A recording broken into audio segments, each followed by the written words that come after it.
अच्छा जी, बिस्मिल्लाहिर्रहमानिर्रहीम। आज बड़ा छोटा सा टॉपिक है डायबिटिक मदर का। वो हम आज पढ़ते हैं, बड़ा इंपॉर्टेंट है। प्रॉफ में 4 से 5 दफा आ चुका है। और सुनाएं, आपकी ऑप्स की तैयारी साथ साथ ठीक चल रही है? साथ साथ पढ़ा है कि नहीं पढ़ा? ऑप्स को साथ साथ पढ़ रहे हो कि नहीं पढ़ रहे? वेरी गुड, नहीं पढ़ रहे तो ये तो सबसे अच्छी बात है कि आप नहीं पढ़ रहे। बाकी बातें सारी बाद में, ये सबसे अच्छी बात है।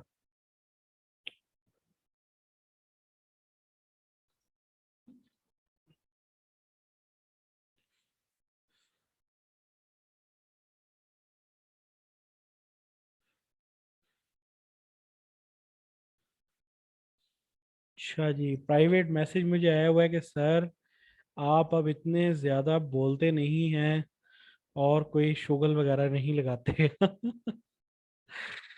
बस जिंदगी कभी कभी आपको ऐसे मोड़ पे ले आती है कि आप थोड़े खामोश हो जाते हो।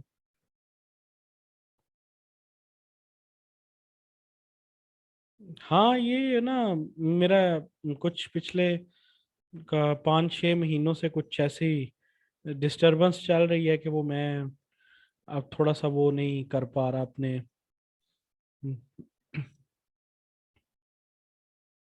कभी कभी इंसान थक जाता है ना, खुद से भी थक जाता है।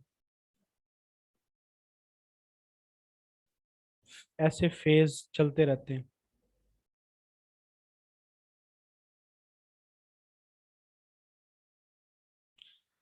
अच्छा जी, कभी कभी सबको मोटिवेट करने वाले को भी मोटिवेशन की जरूरत पड़ती है। ठीक है, तो बस वो आजकल ना मसरूफियत बहुत ज्यादा होती है, बहुत मसरूफियत होती है। चलें जी, स्टार्ट करते हैं, बिस्मिल्लाह पढ़ते हैं। आज हम लोग पढ़ने लगे हैं diabetic mother, gestational diabetes. Actually gestational diabetes क्या होती है, इसको जरा गौर से समझें और सुने। और आप लोगों को अभी याद करा देनी है मैंने, ठीक है? देखिए, ये जो गेस्टेशनल डायबिटीज होती है ना, ये प्रेगनेंसी के दौरान, पहली बात तो ये कि देखो, जो ऑलमोस्ट हर प्रेग्नेंट वुमेन में जो हाइपरग्लाइसीमिया है वो कॉमन है। जब भी प्रेगनेंसी होती है तो उसमें आपके जो शुगर लेवल्स हैं वो हाई हो जाते हैं। हाइपरग्लाइसीमिया इज कॉमन थिंग, ठीक है? अब डायबिटिक उस पेशेंट को हम कब कहते हैं, ये थोड़ा सा हमें समझने की जरूरत है। तो इसको जरा गौर से समझें। तो हाइपरग्लाइसीमिया प्रेग्नेंट वुमेन्स के अंदर होना बहुत ही कॉमन है। हर प्रेग्नेंट वुमेन हाइपरग्लाइसीमिया से गुजरती है, और उसके बाद, उसकी प्रेगनेंसी के बाद वो हाइपरग्लाइसीमिया नॉर्मल हो जाता है। लेकिन अगर वो हाइपरग्लाइसीमिया अपने नॉर्मल लेवल्स पे वापस ना आए, और उस पेशेंट का जो शुगर कंट्रोल है वो बेटर ना हो, तो फिर इस पेशेंट की जो है ना वो टाइप 2 डायबिटीज होने का खतरा होता है।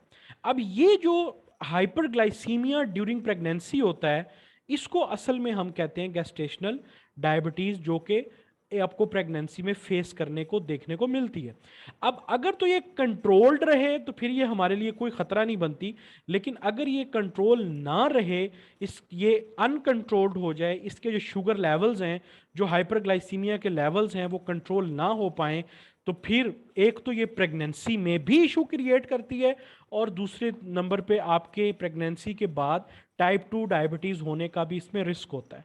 अब ये होती क्यों है? सबसे पहला सवाल ये है कि आखिर में ये प्रॉब्लम क्रिएट क्यों होती है। देखो, आप सबको पता है कि नॉर्मली क्या होता है कि जब भी ग्लूकोज बनता है, तो हमारा जो पेंक्रियाज है वो इंसुलिन को रिलीज करता है। इंसुलिन क्या करती है, उस ग्लूकोज की अपटेक में हेल्प करती है, और ग्लूकोज सेल्स यूज करते हैं, और ग्लूकोज का लेवल डाउन हो जाता है। When ever there is a rise in glucose, जब भी ग्लूकोज रेस करता है, तो पेंक्रियाज क्या करता है, वो इंसुलिन को रिलीज करता है। इंसुलिन ग्लूकोज की एब्जॉर्प्शन में हेल्प करती है, जिसकी वजह से ग्लूकोज का लेवल ब्लड में डाउन हो जाता है और कम हो जाता है, जिसकी वजह से हाइपरग्लाइसीमिया कम हो जाता है। नॉर्मल रूटीन में ये सब कुछ चल रहा होता है।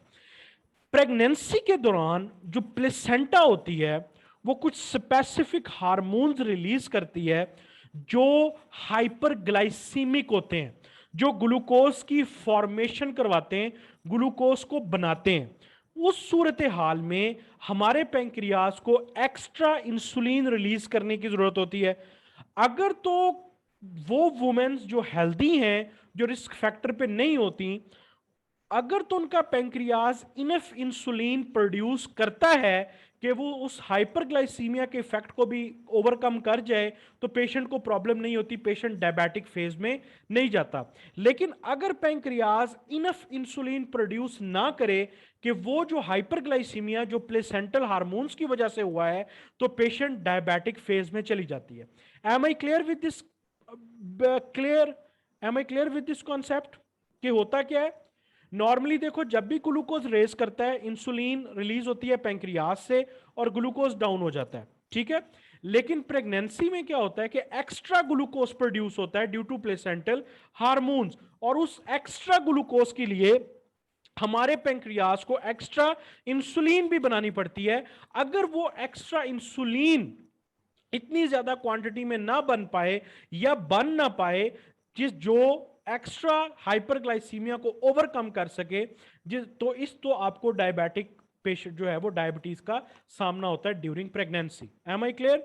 ये मैंने यहां पर लिखा भी हुआ है, आप लोग इसे बाद में पढ़ भी सकते हैं कि प्रेगनेंसी के दौरान जो प्लेसेंटा है वो कुछ हार्मोन्स ऐसे बनाती है जो ग्लूकोज बिल्ट अप करते हैं इन योर ब्लड, और पैंक्रियाज जिसने इंसुलिन को सेंड करना था, अगर वो इनफ इंसुलिन नहीं बना पाता या इंसुलिन को रोक देता है, तो ब्लड शुगर लेवल रेज कर जाते हैं और पेशेंट डायबिटिक हो जाता है। Am I clear?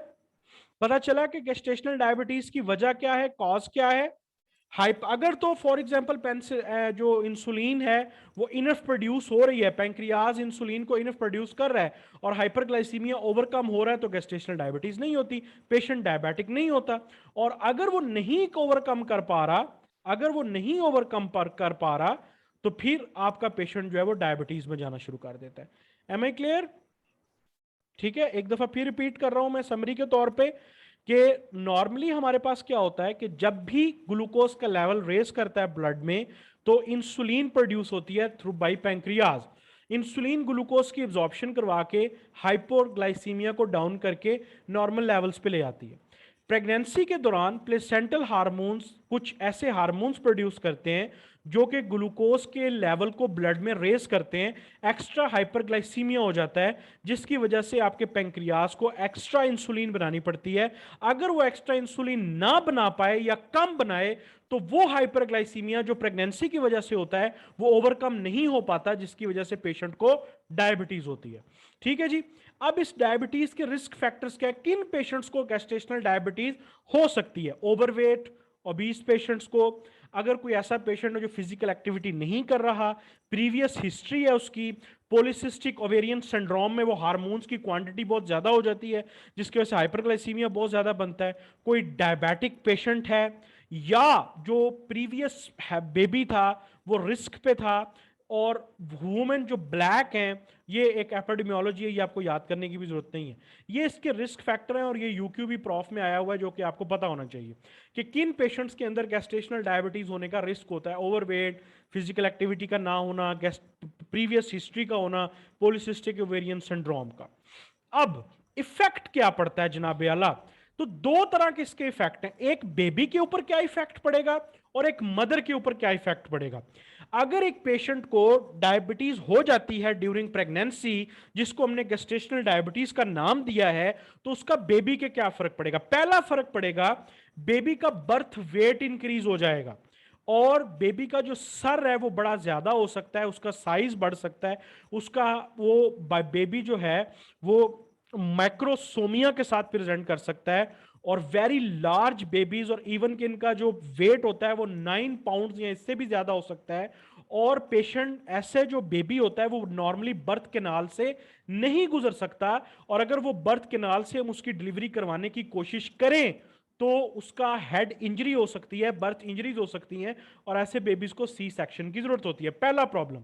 दूसरा प्रॉब्लम, ऐसे बेबीज प्री टर्म बर्थ के साथ प्रेजेंट कर सकते हैं। और तीसरा प्रॉब्लम, बेबीज को बहुत ज्यादा डिफिकल्टी का, ब्रीदिंग डिफिकल्टी का सामना करना पड़ सकता है, क्योंकि गेस्टेशनल डायबिटीज की वजह से रेस्पिरेटरी डिस्ट्रेस सिंड्रोम के चांसेस बहुत ज्यादा बढ़ जाते हैं, जिसमें अब सबको पता है कि आरडीएस में क्या होता है, सर्फेक्टेंट्स नहीं बनते। ठीक है, तो ये बेबी के इफेक्ट है, excessive birth weight, pre term birth, breathing difficulties, ये बेबी के इफेक्ट हैं। और हाइपोग्लाइसीमिया के साथ पेशेंट प्रेजेंट कर सकता है, बेबी बाद में डायबिटिक हो सकता है, और यह भी हो सकता है कि बेबी की डेथ हो जाए शॉर्टली आफ्टर द बर्थ। ये सारे रिस्क फैक्टर्स हैं जो कि बेबी के साथ होंगे, जो पेशेंट के साथ, जो बेबी है उसको जो इफेक्ट्स होंगे वो हैं। ठीक है, अब पेशेंट के साथ क्या क्या हो सकता है, पेशेंट के साथ क्या क्या हो सकता है।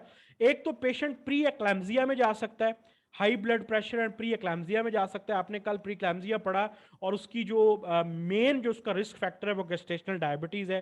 पेशेंट नॉर्मल डिलीवरी की तरफ नहीं जाता, पेशेंट को हमें सी सेक्शन करना पड़ता है, पेशेंट को ऑपरेट करना पड़ता है, और फिर एक दफा अगर गेस्टेशनल डायबिटीज हो गई है तो ये पेशेंट बार बार रिस्क पे रहता है गेस्टेशनल डायबिटीज के, और इवन के पेशेंट को खुद भी टाइप 2 डायबिटीज हो सकती है। ये पेशेंट्स के साथ होने वाली कॉम्प्लिकेशंस हैं। ये आपके प्रॉफ का यूक्यू है कि बेबी के ऊपर इफेक्ट लिखें और मदर के ऊपर लिखें।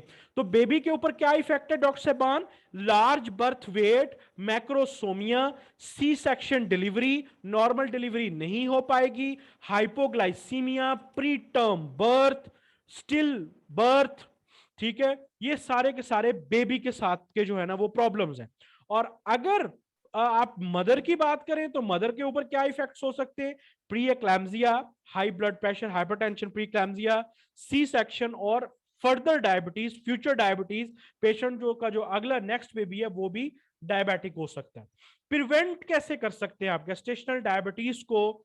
आप अपने हेल्दी डाइट से प्रिवेंट कर सकते हैं, एक्टिविटी से कर सकते हैं, एक्स्ट्रा वेट को रिड्यूस करके प्रिवेंट कर सकते हैं। ठीक है, देखो जब भी पेशेंट प्रेग्नेंट होता है ना, तो तीन चीजें आप अपने जेहन में रख लें कि उसके साथ होनी होनी है।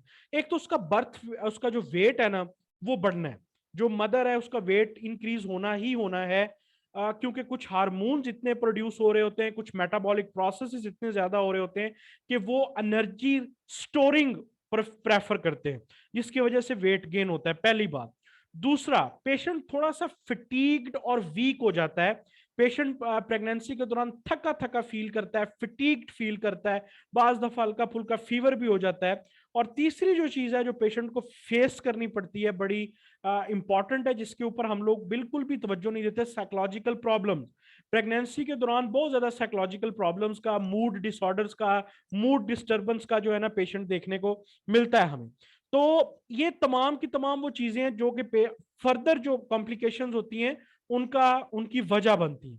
तो गेस्टेशनल डायबिटीज को प्रिवेंट करने के लिए हम healthy lifestyle, healthy diet, active रहकर और एक्स्ट्रा वेट को लूज करके हम लोग इस पे कर सकते हैं, काबू पा सकते हैं। लेकिन ड्रग्स हमारे पास कौन कौन से? ड्रग्स के लिए जनाबे आला ये एक टेबल है छोटा सा जो आपने अच्छे तरीके से याद करना है। ड्यूरिंग प्रेगनेंसी कौन सी डायबिटिक ड्रग्स जो हैं वो सेफ हैं? ये वाइवे का मोस्ट फेवरेट क्वेश्चन है, और प्रॉफ में बहुत दफा आया हुआ है कि उन ड्रग्स के नाम बताएं जो प्रेगनेंसी के दौरान सेफ हैं डायबिटिक पेशेंट्स के अंदर। हम कौन सी? मेटफॉर्मन हम यूज कर सकते हैं अगर हमने इंसुलिन अभी यूज नहीं करनी, मेटफॉर्मन आप यूज कर सकते हैं, या रैपिड एक्टिंग इंसुलिन इसमें जो है ना वो सेफ है। लॉन्ग एक्टिंग इंसुलिन सेफ नहीं है, लिमिटेड यूज इसका हम कर सकते हैं।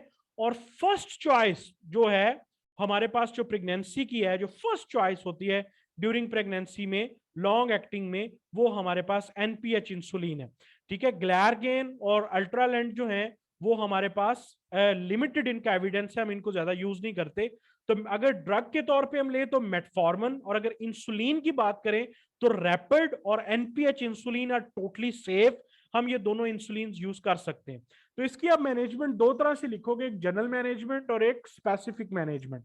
जनरल मैनेजमेंट में आपने ये चीज नोट करनी है कि भाई आपने जो है वो इसमें हेल्दी लाइफस्टाइल को लेकर आना है, पेशेंट को एक्टिव रखना है, और पेशेंट के साथ जो है उसकी जो डाइट का ख्याल रखना है, उसको एक्टिव रखना है।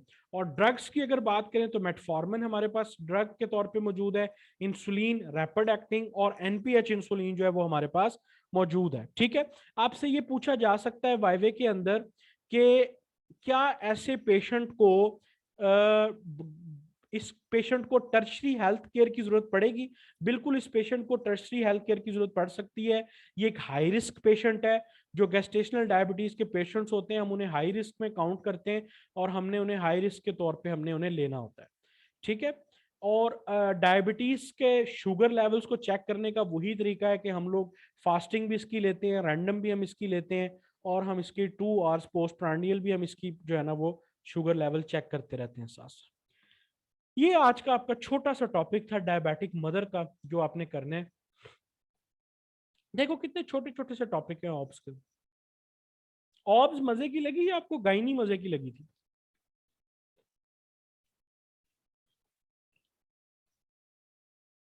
गायनी मजे की है। चलो, ऑब्स और गायनी दोनों ही आसान है।